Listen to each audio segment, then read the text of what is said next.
ኢኩሊብሪየም እንታይ ማለት እዩ ሚድ ፖይንት ማለት እዩ ንኣብነት ሓንቲ ሌክ ንወስድና ናይ ሓንቲ ሌክ ናታ ፍርቂ ናታ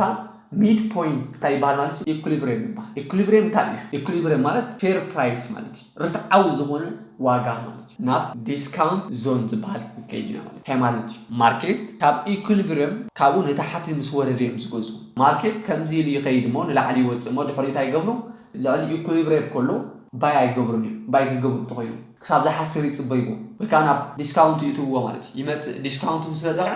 ባይ ይገብሩ ሕሪኻ ንላዕሊ ይወፅእ ማርኬት ዘይኮይኑ ኣብዚ ባይ ኣይገብሩን እዮም ኣብዚ መን ባይ ዝገብሩ ሪቴል ትሬደርስ እዮም ባይ ዝገብሩ ዙ ማለት እዩ ንኣብነት ኣብዚ ስእሊ ከም ትሪእዎ ዘለኹም ማርኬት እንታይ ገይሩ